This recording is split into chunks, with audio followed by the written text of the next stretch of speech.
நீங்கள் பார்த்து கொண்டிருப்பது உங்கள் ஜாஷுவா டிவி. சகல ஜனங்களுக்கும் நற்செய்தி.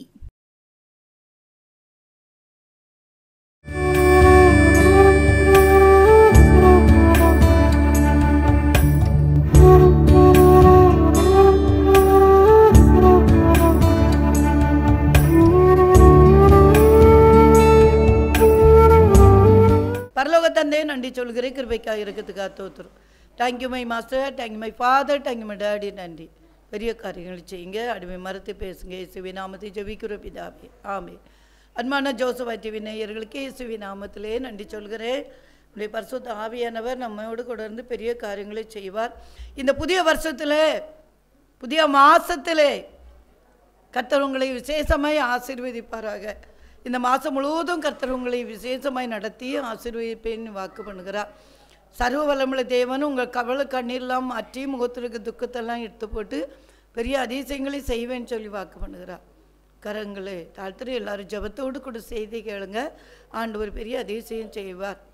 நம்முடைய அப்பா பரலோகத்திலே இடிமுழக்கம் போல சத்தம், ஆரவாரம் அங்கே உண்டு, பெருவெள்ள இரைச்சல் உண்டு, இடி முழக்கம் போல பலத்த சத்தமும் உண்டு. ஆரவாரம் அங்கே உண்டு, பெருவெள்ள இரைச்சல் உண்டு, இடி முழக்கம் போல பலத்த சத்தமும் உண்டு. அல்லேலூயா அல்லேலூயா அல்லேலூயா அல்லேலூயா அல்லேலூயா அல்லேலூயா அல்லேலூயா அல்லேலூயா. எங்கள் கொடி சிலுவை கொடி எங்கள் கோசம் அல்லேலூயா. எங்கள் ஓலை குருத்தோலை எங்கள் அங்கி வெள்ளை அங்கி. ஓசன்னா ஓசன்னா ஓசன்னா ஓசன்னா ஓசன்னா ஓசன்னா ஓசன்னா ஓசன்னா ஓசன்னா ஓசன்னா ஓசன்னா ஓசன்னா ஓசன்னா ஓசன்னா ஓசன்னா ஓசன்னா. அன்பு பிள்ளைகளே, யாத்திரா புஸ்தகம் புத்தகத்திலே 20ஆம் அதிகாரத்திலே 18ஆம் வசனத்திலே, யாத்திரா புஸ்தகம் 20ஆம் அதிகாரம் 18ஆம் வசனத்திலே, ஜனங்கள் எல்லோரும் இடிமுழக்கங்களையும் மின்னல்களையும் எக்கால சத்தத்தையும் மாலை புகைகிறதையும் கண்டார்கள். அதை கண்டு ஜனங்கள் பின்வாங்கி தூரத்தில் நின்று மோசையை நோக்கி, நீர் எங்களோடு பேசும், நாங்கள் கேட்போம், தேவன் எங்களோடு பேசாதிருப்பாராக, பேசினால் நாங்கள் செத்து போவோம் என்றார்கள். அன்பு பிள்ளைகளே, ஜனங்கள் எல்லோரும் இடிமுழக்கங்களையும் மின்னல்களையும் எக்கால சத்தத்தையும் மாலை புகைஞ்சு போகிறது, அவ்வளோ அக்கினி இறங்கிட்டு அதெல்லாம் ஜனங்கள் பார்த்தாங்க. பாருங்க, மோசே சீனாய் மலையுமே ஆண்டவருக்கோடு கூட பேச போயிருந்தான். பாருங்க, ஸ்தோத்திரம். பேசிக்கொண்டு இருக்கிற பொழுது அங்கே அக்கினி இறங்கினது. சீனாய் மலையிலே முழுவதும் புகைக்காடாக இருந்தது. அந்த புகையை சூளை போல் எழும்பிட்டு மலை முழுவதும் மிகவும் அதிர்ந்தது. எக்கால சத்தம் வர வர மிகவும் பலமாக தொனித்தது. மோசை பேசினான். தேவன் அவனுக்கு வாக்கினாலே மறுமொழி கொடுத்தார். சீனாய் மலையிலே அந்த மோசையோடு தேவன் பேசுகிறார். நேரடியாக முகமுகமாய் பேச கிருபை கிடைச்சிருக்கிற மோசைக்கு. கர்த்தர் சீனாய் மலையில் கொடிமுடி இறங்கின போது கர்த்தர் மோசையின் மலையை கொடிமுடியிலே வரவழைத்தான். மோசை ஏறி போனான். இப்படி பாருங்க, அந்த சீனாய் மலையில் அவ்வளோ ஒரு அக்கினி இறங்கி இருக்கிறது. அப்பொழுது கர்த்தர் மோசையை நோக்கி, ஜனங்கள் பார்க்கிறதுக்கு எல்லை கடந்து கர்த்தரெடுத்து வராதபடிக்கு அவர்கள் அநேகரை அழித்து போகாதபடிக்கும் நீ இறங்கி போய் அவர்களை உறுதியாக எச்சரித்து புத்தி சொல்லு. பாருங்கள், அப்பொழுது மோசை கர்த்தரை நோக்கி, மலையை சுற்றிலும் எல்லை குறித்து அதை பரிசுத்தப்படுத்துங்கள் என்று தேவரே எங்களை உறுதியாக எச்சரித்திருக்கிறார். ஆகையால் ஜனங்கள் சீனா மலை மேல் ஏறி வர மாட்டார்கள் என்றார். ஹல்லேலூயா. பாருங்கள், ஆண்டவர் அந்த மலையிலேருந்து 10 கட்டளைகளை கொடுக்கிறார். மோசேட்ட 10 கட்டளை கொடுக்கிறார். ஜனங்கள் ஆண்டவருக்கு விரோதமாக பாவம் செய்கிறாங்க. அதனால் இறங்கி போய் ஜனங்களை எச்சரித்து இந்த 10 கட்டளைகளை கொடு என்று சொன்னார். பாருங்க என்ன சொன்னார். 20ஆம் அதிகாரத்தில் 1ஆம் வசனம் சொல்லப்பட்டிருக்கிறது. தேவன் பேச சொல்லிய சகல வார்த்தைகள் உன்னை அடிமைத்தன வீட்டாக எகிப்து தேசத்து புறப்படி பண்ணின உன் தேவனாய கர்த்தர் நானே. அடிமை வீட்டிலிருந்து எகிப்து தேசத்தில் பார்வோன் கையிலிருந்து பட்ட உபத்திரத்தை, அந்த உபத்திரத்தில் இருந்து தூக்கி எடுத்த தேவனாய் கர்த்தர் நானே. என்ன சொல்றாரு? முதலாவது, என்னை அன்றி உனக்கு வேற தேவர்கள் உண்டாயிருக்க வேண்டாம். முதல் கட்டளை. மேலே வானத்தில் கீழே பூமியிலும் பூமி இங்கு தண்ணீரை உண்டாயிருக்கிறவைகளுக்கு ஒப்பான ஒரு சொரூபத்தையாயிலும் யாதொரு விக்கிரத்தையாயிலும் நீ உனக்கு உண்டாக்க வேண்டாம் என்று சொல்கிறார். பாருங்க, நீ அவைகளை நமஸ்கரிக்கவும் சேவிக்கவும் வேண்டாம். உன் தேவனாய் கர்த்தராயிருக்கிற நான் எரிச்சலுள்ள தேவனாயிருந்து என்னை பகைக்கிறவர்களை குறித்து பிதாக்களுடைய அக்கிரமத்தை பிள்ளைகளிடத்தில் 3ஆம் 4ஆம் தலைமுறை மட்டும் விசாரிக்கிறவராய் இருக்கிறேன். தாய் தகப்பன் செய்த பாவத்தை பிள்ளைகளிடத்திலும் 3ஆம் 4ஆம் தலைமுறை மட்டும் விசாரிக்கிற தேவன். அவர் உங்களை விசாரிக்கிறவரால் ஆனபடியினால் உங்கள் கவலையெல்லாம் அவர் பாகத்தில் வைத்து விடுங்கள் என்று வேதம் சொல்கிறது. இப்போ பிள்ளைகள் தகப்பன் செய்த பாவத்தை பிள்ளைகளிடத்தில் விசாரிக்கிறாரா. நிறைய பேர் அப்பா அநியாயம் செஞ்சுட்டு இருக்காங்க, அம்மா அநியாயம் செய்கிறாங்க. ஆனால் இது யார்கிட்ட விசாரிப்பாருன்னு தெரியாதபடி அவ்வளோ பாவத்தை மொத்தமாக செய்கிறாங்க. அன்பு பிள்ளைகளை, இந்த 1ஆம் தேதி நீங்கள் மனம் திரும்பி ஆண்டவர் பிள்ளையாக மாறினாதான் உங்கள் பிள்ளைகளுக்கு ஆசீர்வாதம். பிள்ளைகளுக்கு சாபத்தை குமிச்சு வச்சுருக்கீங்க. நிறைய பேர் பிள்ளைகளுக்கு சொத்து எடுத்து வைக்காங்க, பணம் தேடி வைக்கிறாங்க. நிறைய பேர் தன்னுடைய பிள்ளைகளுக்கு சாபத்தை சம்பாத்தியம் பண்ணி வைக்கிறாங்க. அன்பு பிள்ளைகளே, நீங்கள் மனம் திரும்பி ரட்சிக்கப்படலைன்னா, பாவத்தை விட்டு மனம் திரும்பலைன்னா உங்கள் பிள்ளைகளுக்கு சாபத்தை சம்பாத்தியம் பண்ணி வைத்து கொண்டு இருக்கீங்கன்னு அர்த்தம். அதனால் அந்த சாபத்தை ஆண்டவர் மாற்றுவதற்காக தான் கல்வாரி சிலுவையில் ரத்தத்தை சிந்தினார். அந்த சாபத்திலிருந்து விடுதலையாக வேண்டுமானா கண்டிப்பாக இந்த 10 கட்டளைகளை கை கொள்ள வேண்டும். என்னையன்றி உனக்கு வேற தேவர்கள் உண்டாயிருக்க வேண்டாம் என்று தெளிவாக சொல்கிறது. எத்தனை பேர் வேறு தேவர்களை உண்டாகி கொண்டு இருக்கிறீங்க, எத்தனை விக்கிரங்களை வணங்கி கொண்டு இருக்கீங்க. ஆண்டவர் சொன்ன வார்த்தை பத்திகளா, என்னிடத்தில் அன்பு கூர்ந்து என் கற்பனைகளை கை கொள்கிறவர்களுக்கோ 1000 தலைமுறை மட்டும் இரக்கம் செய்கிறவராயிருக்கிறேன். ஆண்டவர் இரக்கமுள்ள தெய்வம். நம்ம ஆண்டவர் நம்ம ஆண்டவர் பிள்ளையாக மாறி அவருடைய கற்பனைகளை கை கொண்டு நம்ம ஆண்டவர் பிள்ளையாக மாறி பரிசுத்தமாய் வாழ்ந்தார் 1000 தலைமுறை மட்டும் நம்முடைய பிள்ளைகளுக்கு இரக்கம் செய்கிற தேவனாக இருக்கிறார்.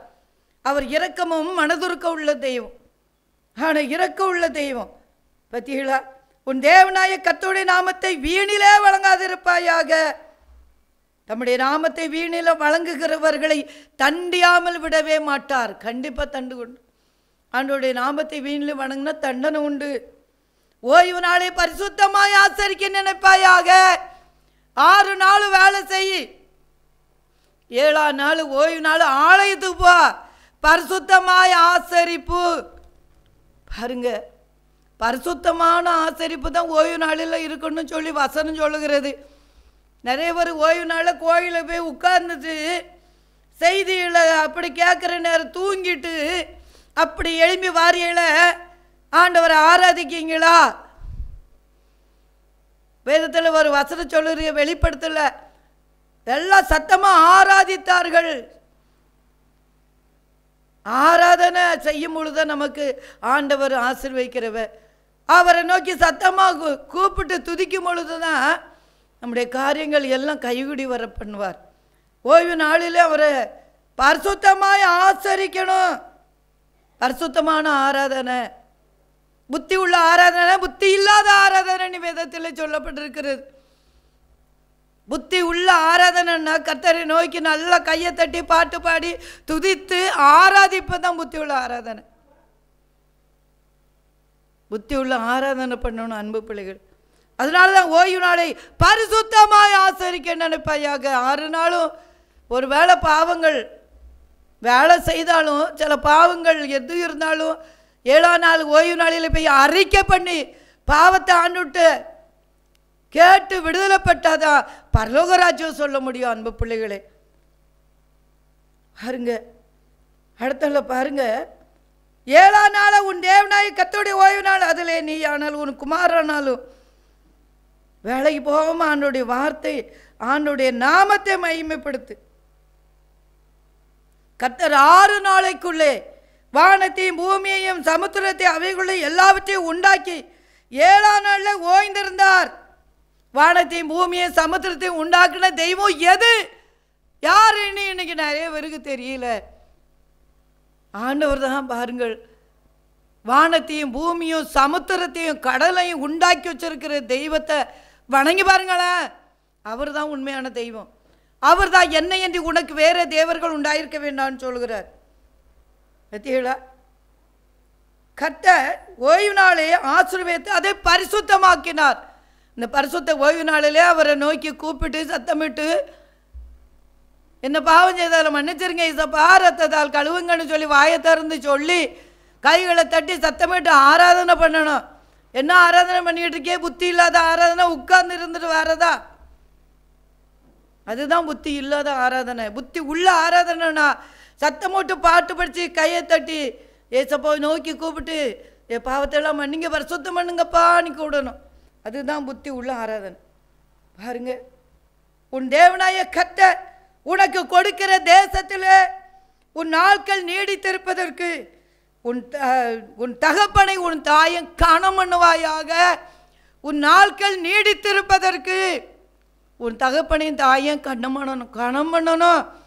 இன்னைக்கு தாயும் தகப்பனும் பெற்றெடுத்து கஷ்டப்பட்டு வளர்த்த தாய் தகப்பனும் பிள்ளைகளுக்கு கல்யாணம் முடிச்ச உடனே முதியோர் இல்லத்தில் கொண்டு போடுறாங்க.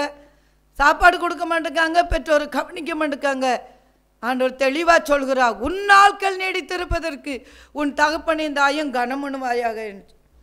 பார்த்தீங்களா? கொலை செய்யாதிருப்பாயாக, விபச்சாரம் செய்யாதிருப்பாயாக, களவு செய்யாதிருப்பாயாக, பிறனுக்கு விரோதமாய் பொய் சாட்சி சொல்லாது. பார்த்தீங்களா? நீதிமன்றத்தில் நிறைய பேர் பொய் சாட்சியை சொல்லி அநியாயம் செய்கிறவன் பொய் சாட்சியை சொல்லி வெளியே வந்துடுறாங்க. ஆனால் பாதிக்கப்பட்டவர்கள் கண்ணீரோடு இருக்கிறாங்க. அன்பு பிள்ளைகளே, பிறனுடைய வீட்டை இச்சையாது இருப்பையாக, பிறனுடைய மனைவியையும் அவனுடைய வேலைக்காரையும் அவனுடைய வேலைக்காரியும் அவனுடைய எருதையும் அவனுடைய கழுதையும் பின்னும் பிறனுக்குள்ள யாதொன்றையும் இச்சையாது இருப்பாயாக என்று தெளிவாக சொல்லப்பட்டிருக்கிறது. இச்சையாது இருப்பாயாக. இன்னைக்கு தேசத்தில் பார்க்கும்போது தான் சொந்த மனைவி பிள்ளைகளை விட்டு இன்னொரு மனைவி பின்னால் சுற்றிட்டு அழுகிறாங்க. இன்னொரு மனைவியை கூட்டி பிள்ளையை கூட்டி கொண்டு வச்சுருக்காங்க. இடைங்குள்ள ஒரு நபர் கிறிஸ்தவங்க தான். என்ன அநியாயம் நடக்கு பற்றிகளா? இன்னொருத்த மனைவியை பிள்ளையும் கூட்டி கொண்டு வச்சிருக்கே, ஓம் பிள்ளையும் மனைவியும் விட்டுறான், அவன் பிள்ளையும் மனைவி. இப்படி அநியாயம்லாம் நடக்குது. கர்த்தருடைய நாள் சீக்கிரம் வரப்போகுது. அவர் சீக்கிரம் வரப்போகிறார். அதனால தான் அந்த மலையில் இறங்கிட்டாரு. ஜனங்கள் எல்லாரும் பார்க்குறாங்க. ஆண்டவர் இறங்கினோடனே இடி முழக்க சத்தம் கேட்கு, மின்னல் கேட்குது, எக்கால சத்தம் கேட்கு, மழை புகைக்கிறது. அதெல்லாம் ஜனங்கள் பார்த்து பயந்துட்டாங்க. மோசே நீங்கள் மட்டும் பேசுங்க, ஆண்டவர் எங்கிட்ட பேசண்டா, நாங்கள் செத்து போவோம். அவர் சத்தம் இடி முழக்க சத்தம்,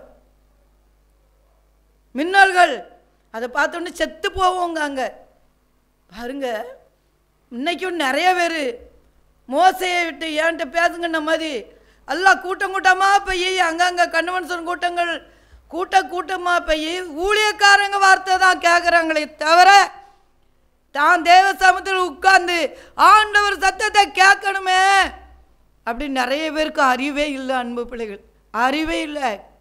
இது கேட்குற நீங்களும் காடாக கூட்டமாக ஊழிய சத்தத்தை மட்டும் கேட்காதுங்க.